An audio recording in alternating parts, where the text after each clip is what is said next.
Benita përballë klipit në prime, nga afrimiteti të mohimi, turpi që flet më shumë se fjalët. Në shtëpinë e Big Brother Kosova, prime i radhës solli një nga momentet më të sikletshme dhe më të komentueshme për Benitën.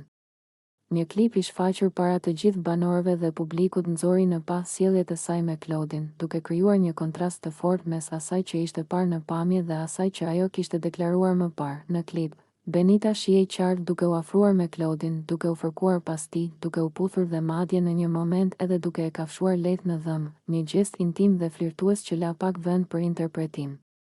Pamjet flisnin vetë dhe tregonin një afrimitet që shkonte përtej një miqësie apo simpatie të zakonshme. Por sapo klipi përfundoi dhe vëmendja u përqendrua tek ajo, Benita ndryshoi menjëherë ton. Me një zë të ulët dhe të pasigurt, ajo u shpreh, "Kam thjesht simpati për të."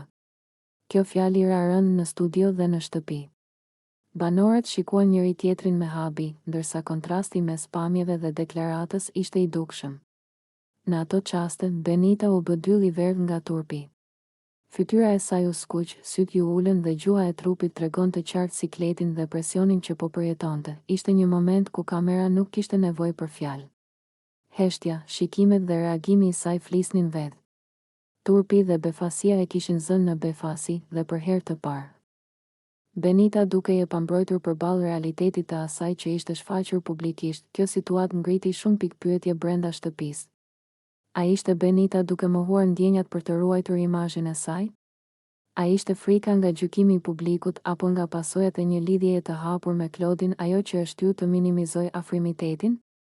Apo ndoshta vetë ajo nuk ishte ende e qartë për ndjenjat e saj? Claudi, nga ana tjetër, u duki vendosur në siklet po aq sa ajo.